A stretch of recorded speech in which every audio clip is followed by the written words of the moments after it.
किसी भी चीज को अगर हम क्या कहते हैं, निश्चित, तो वो क्या बोला जाता है बेटा, डेफिनाइट। और किसी भी चीज को क्या कहते हैं, अनिश्चित, तो वो क्या बोलते हैं, इनडेफिनाइट। तो आप याद क्या रखेंगे, जब भी आप आर्टिकल द का प्रयोग करेंगे तो वो डेफिनाइट के लिए करेंगे, और जब भी आप आर्टिकल ए एन का प्रयोग करेंगे तो वो इनडेफिनाइट के लिए करेंगे।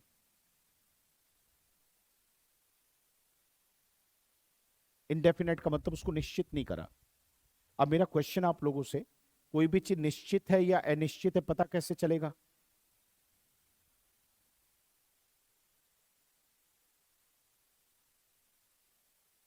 हाँ, यस मनीषा।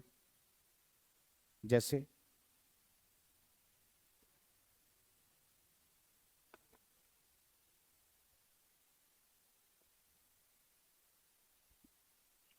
और कोई बच्चा बता सकता हो डेफिनाइट इनडेफिनाइट के बारे में?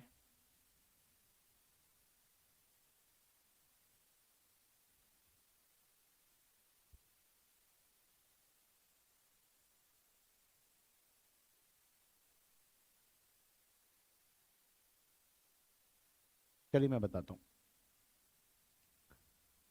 माइक अच्छा चलता है ये? माइक बढ़िया चलता है? पता चला मैं किस माइक की बात कर रहा हूँ? हाँ जी, श्योर हैं आप?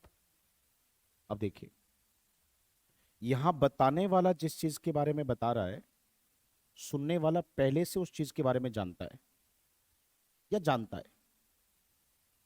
तो ना बताने वाले को डाउट है कि वहां पे वो जो चीज जिसकी बात हो रही है वो क्या है, और ना सुनने वाले को डाउट है कि वो चीज क्या है, दोनों को ही पता है वो है क्या। ऐसी चीजें डेफिनाइट होती हैं बेटा। आज मैं एक लड़के से मिला, बताओ कौन था वो, कहाँ मिला मैं उससे, क्या करता वो? देखा, आपको जानकारी नहीं है, आपको नहीं पता वो कौन है। तो कई बार हम क्या करते हैं, किसी एक ऐसे व्यक्ति या चीज के बारे में किसी को बताना चाहते हैं जिसके बारे में वो जानता नहीं, और हम उसको डिटेल देंगे, अभी बताएंगे वो कौन है। तो जिसकी जानकारी किसी एक को है, दूसरे को नहीं, या फिर दोनों को ही नहीं है। एक आदमी ने मुझे आज कॉल किया, अब मुझे भी नहीं पता वो कौन था, आपको भी नहीं पता वो कौन है। है कोई, है कोई जिसने मुझे फोन किया? तो एक आदमी ने मुझे फोन किया, होगा कोई, पता नहीं कौन है, इसके बारे में जानकारी हमें नहीं है। इसके बारे में जानकारी हमें, बेटा सुना नहीं, नहीं है। तो अब इस कंडीशन में हम क्या बोलेंगे सर, डेफिनाइट या इनडेफिनाइट? हाँ जी बेटा। तो जिसके बारे में हमें बेटा जानकारी है वो क्या होता है, मुझे सुना नहीं, वो क्या होता है, डेफिनाइट। और जिसकी जानकारी हमें, वो क्या होता है, इनडेफिनाइट। क्या लगता है बच्चों, डेफिनाइट इनडेफिनाइट समझ में आया? सर फिर सुना चाहिए, डेफिनाइट इनडेफिनाइट समझ में आया? निश्चित और, सुना, निश्चित और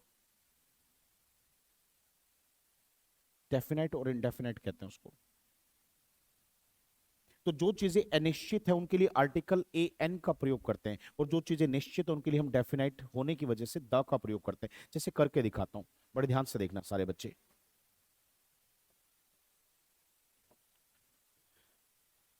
आई met a the boy in the afternoon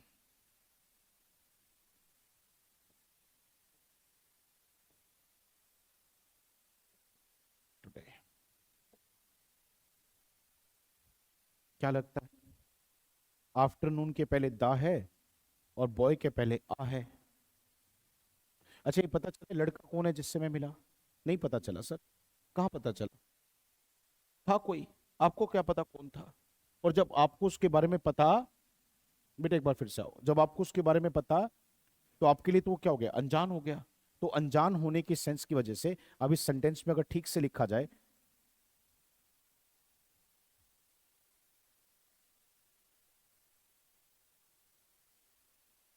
I met a boy in the afternoon, मैंने सेंटेंस क्या बोला, एक लड़के से मैं मिला। जब मैंने हिंदी में बोला एक लड़के से मैं मिला, तो आई मेट अ बॉय। अच्छा सुनो, मान लो आप एक लड़का है साहिल, आप और मैं एक लड़के को जानते हैं, तो आपने कहा प्रदीप सर एक बार उस लड़के से बात करो ना। मैंने कहा चल साहिल मैं मिल के बताता हूँ बेटा उससे ना, एक बार मिलूंगा तो बताता हूँ। तो अब साहिल से मैं शाम को अब मिला, तो मैंने कहा Sahil I met the boy, I met the boy in the afternoon. क्या लगता है? पता चला मैंने दा क्यों बोला? अगर मैं यहाँ पे साहिल को कह दूं आई मेट अ बॉय, तो साहिल क्या कहेगा, कौन था? सब वो लड़का कौन था जिससे आप मिले? क्योंकि मैंने साहिल को क्या कहा, आई मेट अ बॉय मतलब तू नहीं जानता भाई, मैं मिला पर एक से आज। तो साहिल मेरे को क्या कहेंगे, सर कौन था वो? ये सारे क्वेश्चन मेरे से होंगे, कौन था, क्या करता है। पर हम दोनों एक लड़के को जानते हैं। तो साहिल ने मेरे को कहा सर एक बार उससे मिलो ना सर, बात करो ना उस लड़के से। आज मैं साहिल से शाम को मिलकर कहता हूँ Sahil I met the boy, I met the boy. The क्यों लिखा? क्योंकि मुझे पता है साहिल को मैंने द इसलिए लगा के बोला कि मैं किसी और लड़के की बात नहीं कर रहा, मैं उसी लड़के की बात कर रहा हूं जिससे आपने कहा था मुझसे आई मेट द बॉय।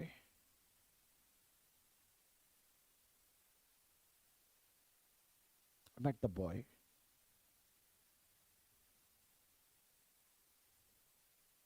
सब बताइए ना, समझ में आया नहीं आया? क्या समझ में आया? जब चीजें, सब प्लीज बताओ, जब चीजें निश्चित है, कंफर्म्ड है, पता है, सबको पता है, जो बात कर रहे हैं उन सबको पता है, तो डेफिनेट माना जाएगा और उसके लिए आर्टिकल। और अगर वो चीज जिसके बारे में हम सब, तो वहां पे आर्टिकल ए या एन आएगा। तो I met a boy in the afternoon, I met the boy in the afternoon.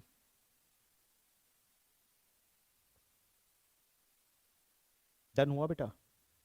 अब चलिए एक सेंटेंस देखते हैं, बड़े ध्यान से देखना sir. Water is life, water of this glass is stale। ये दो सेंटेंस आप सब अपनी कॉपी का हिस्सा बनाओ। वाटर इज लाइफ, दूसरा सेंटेंस है water of this glass is stale. Water is life, आगे water of this glass is stale. और दोनों सेंटेंस को पढ़ के देखो बेटा जानकारी कैसी है। दोनों सेंटेंस में पानी की बात करें ना,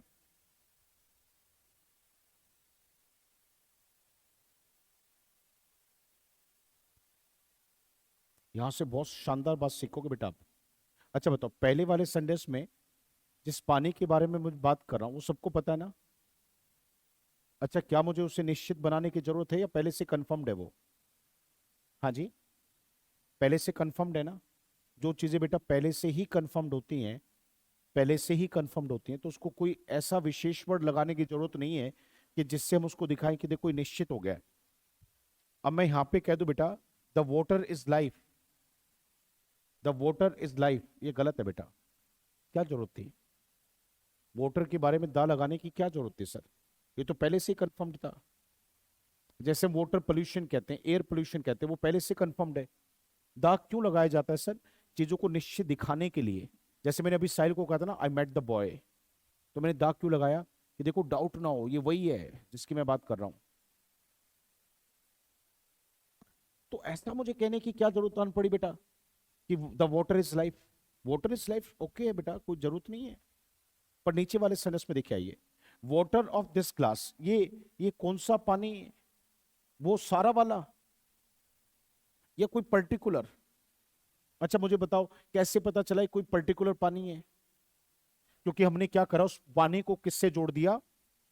तो देखो जोड़ा जब मैंने इसको, तो क्यों जोड़ा? ये बताने के लिए कि कोई पानी नहीं है, ये कोई भी पानी नहीं, ये इस ग्लास वाला पानी है। ये कोई भी पानी नहीं है, ये पर्टिकुलर इस ग्लास वाला पानी है। और जब ऐसे निश्चित करते हैं ना बेटा, तो ऐसे निश्चित करने के सेंस में हम क्या लगा देते हैं, द। तो बेटा बताओ वाटर इज लाइफ या द वाटर इज लाइफ? मैंने सुना नहीं बेटा, वाटर इज लाइफ या the water is life? Water is life ना? अच्छा बताओ, water of this glass is stale, stale होता बासी, water of this glass is stale या the water of this glass is stale? मैंने सुना नहीं बेटा, यहां बताओ, वाटर इज लाइफ या द वाटर इज लाइफ? यहां बताओ बेटा, water of this glass is stale या the water of this glass? ये निश्चित बना दिया, जोड़कर इसको कंफर्म कर दिया बेटा।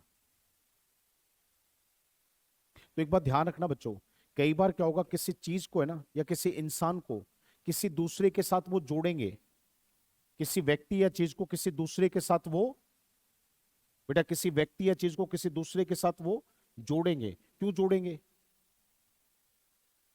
क्यों जोड़ेंगे? कंफर्म्ड बनाने के लिए, निश्चित करने के लिए। क्यों जोड़ेंगे? कंफर्म करने के लिए। और जैसे वो निश्चित हो जाए, कंफर्म्ड हो जाएगा, तो हम क्या करते हैं सर? आर्टिकल द का प्रयोग कर देते हैं।